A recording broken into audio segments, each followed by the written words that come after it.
saudara-saudara yang terkasih dalam nama Tuhan Yesus Kristus, kita bertemu kembali dalam Sapaan Teduh Pelasis kita. Maka sebelum kita menerima kebenaran firman Tuhan, marilah sama-sama kita berdoa. Kita berdoa. Terima kasih kepadamu ya Tuhan, oleh karena kebaikan Tuhan yang luar biasa bagi kami sampai saat ini. Tuhan memberi hari yang baru bagi kami, yang kami terima bukan oleh karena kebaikan kami, tetapi oleh karena kasih setia Tuhan bagi kami. Sebelum kami memulai seluruh aktivitas kami, biarlah kami diterangi oleh firman Tuhan sejenak, dan biarlah Roh Kudus memberi kami bijaksana, sehingga kami boleh memahami apa yang Tuhan mau buat kami semuanya pada saat ini melalui firman yang sebentar akan kami dengarkan. Di dalam nama Tuhan kami Yesus Kristus, kami siap untuk mendengar Engkau berfirman.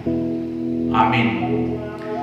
Saudara yang terkasih dalam nama Tuhan Yesus Kristus, mari kita buka Alkitab kita dari Kisah Para Rasul pasal yang ke-5 ayat yang ke-9a. Demikian firman Tuhan dari Kisah Para Rasul 5 ayat 9a. Kata Petrus, "Mengapa kamu berdua bersepakat untuk mencobai roh Tuhan?" Saya ulangi. Kata Petrus, "Mengapa kamu berdua bersepakat untuk mencobai roh Tuhan?" Kisah ini merupakan kisah sebuah keluarga, Ananias dan Safira, yang sudah tentu sering kita dengarkan. Di pasal yang pertama sampai di pasal yang keempat, diceritakan di sana bagaimana perkembangan gereja luar biasa, bagaimana kehidupan perkembangan Injil itu luar biasa setelah Roh Kudus hadir, Roh Kudus turun pada waktu itu. Banyak orang yang percaya, banyak orang yang menerima Injil itu oleh karena setelah turunnya Roh Kudus. Tetapi di pasal yang kelima ini ada sebuah cerita, ada sebuah kejadian yang mengingatkan tentang yang berbeda, yang kontras sekali dengan ayat yang pertama sampai yang keempat. Ini membuktikan bahwa kita bisa melihat bahwa gereja mula-mula juga tidak bebas dari masalah-masalah internal. Meskipun tidak terlalu banyak, tetapi gereja mula-mula juga memiliki masalah-masalah internal. Dan dalam hal ini, Lukas sebagai penulis kitab Kisah Para Rasul ini tidak berusaha menutupi cerita tersebut, dan bahkan Lukas membuka cerita kekurangan ataupun membuka cerita masalah yang terjadi pada waktu itu di jemaat mula-mula, tentu supaya menjadi sebuah pembelajaran kepada kita hari ini, supaya menjadi sebuah perenungan yang berharga bagi kita hari ini. Meskipun gereja itu bergerak luar biasa baik pada waktu itu, tetapi di tengah-tengahnya juga ada masalah yang muncul, dan saya pikir kita harus merenungkan supaya kita juga tidak seperti keluarga Ananias dan Safira ini. Nah, nats ini berbicara tentang dosa dan penghukuman yang diterima oleh Ananias dan Safira yang karena berdusta kepada Roh Kudus. Mereka harus tewas seketika pada waktu itu. Suami istri dalam keluarga ini harusnya bekerja sama untuk melakukan yang baik, harusnya bekerja sama untuk melakukan kebaikan. Tetapi persis seperti apa yang terjadi pada Adam dan Hawa, yang dilakukan oleh Adam dan Hawa, mereka bersama-sama sepakat dalam ketidaktaatan kepada Tuhan. Mereka bersekongkol untuk tidak mengakui apa yang telah mereka lakukan. Mereka bersama-sama melakukan kejahatan. Suami istri melakukan kejahatan. Inilah yang dilakukan oleh Ananias dan Safira ini. Mereka sehati, bukan sehati untuk melakukan yang baik, tetapi justru sehati melakukan kejahatan, sehati melakukan ketidaktaatan kepada Tuhan. Ananias dari bahasa Ibrani Hanania, arti namanya adalah Tuhan telah berbelas kasihan, ataupun Tuhan adalah murah hati. Itu arti nama Ananias. Safira yang adalah istri Ananias, ini bahasa Aram yang berarti indah. Tetapi keduanya nama-nama yang indah ini tidak seindah kisah hidup mereka. Nama mereka indah, nama mereka luar biasa. Ananias artinya Tuhan berbelas kasihan ataupun Tuhan bermurah hati. Safira artinya indah, tetapi tidak seindah namanya. tidak sebaik nama mereka. Mereka tidak menghidupi nama diri mereka, tetapi justru kontras dengan apa yang mereka jalani, kontras dengan apa yang mereka lakukan. Ya tentu zaman sekarang juga banyak yang seperti itu ya. Orang namanya luar biasa, nama yang diberikan kepadanya luar biasa, nama-nama Kristiani, nama-nama yang Alkitabiah, tetapi tingkah laku mereka, tetapi karakter mereka berseberangan dengan nama yang mereka sandang. Bapak Ibu Saudara yang terkasih dalam nama Tuhan Yesus Kristus, Ananias dan Safira ini memiliki kebebasan untuk memberikan sebagian atau semuanya hasil daripada penjualan harta mereka untuk Tuhan. Mereka punya hak itu. Apakah sebagian, apakah seluruhnya? Itu hak mereka. Tetapi yang menjadi masalah adalah ketika mereka tidak memberikan sebagian, tetapi menyatakan telah memberikan semuanya. Ini yang menjadi masalah dalam perenungan kita ini.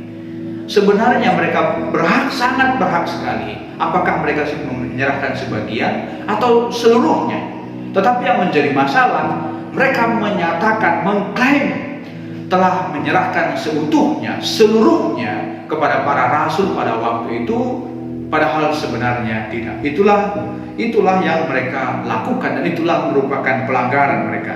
Mereka menyimpan sebagian dari uang itu, kelihatannya baik, tetapi mereka berbohong agar terlihat rohani. Ini yang menjadi masalah juga dalam kehidupan rohani kita. Kelihatannya tampak luar kita begitu rohani, tetapi banyak hal yang kita tutupi, bungkusnya bungkus rohani, tetapi di dalamnya bukan merupakan pekerjaan-pekerjaan Tuhan. Sama seperti Ananias dan Safira ini, kelihatannya begitu rohani sekali, kelihatannya begitu mereka bermurah hati sekali, tetapi tindakan mereka itu membungkus. Ada yang terbungkus di sana, yaitu kejahatan mereka. Itu yang mereka lakukan. Mereka mau mendapatkan pujian atau atas pemberian mereka. Ya, mereka mau menonjolkan diri dengan apa yang mereka lakukan. Mereka mau menonjolkan diri dengan pemberian mereka. Justru tentu itu tidak baik. Tidak baik.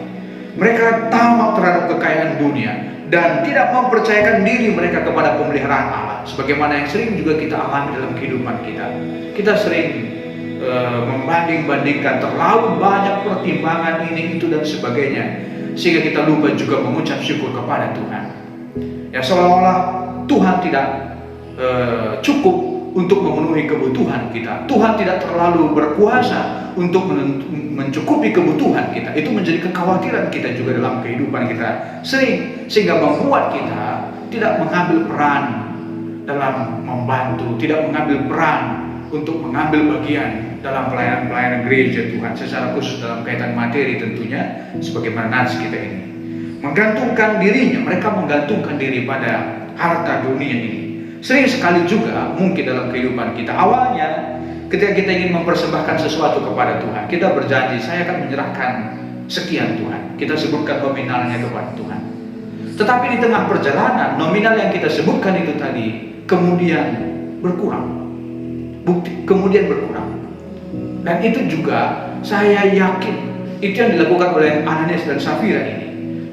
Ketika mereka menjual harta mereka, mereka mungkin termotivasi untuk menyerahkannya seutuhnya kepada Tuhan melalui para rasul pada waktu itu. Tetapi di tengah perjalanan, mungkin oleh karena kekhawatiran, mungkin karena penyebab-penyebab tertentu, apa yang mereka janjikan, apa yang mereka komitmenkan di awal itu tidak mereka realisasikan. Itu yang terjadi dalam kehidupan apa yang dilakukan oleh Ananias dan Safira ini. Bapak Ibu Saudara yang terkasih dalam nama Tuhan Yesus Kristus, bahwa mereka bermaksud menipu para rasul, tetapi Petrus menyebutkan di ayat yang keempat, bukan manusia yang engkau tipu, tetapi Allah yang engkau tipu. Bukan manusia yang mereka bohongi, tetapi Allah yang mereka bohongi. Ya, mereka berpura-pura di depan Allah dan Rohnya, di depan Kristus dan gereja dan pelayan-pelayannya pada waktu itu.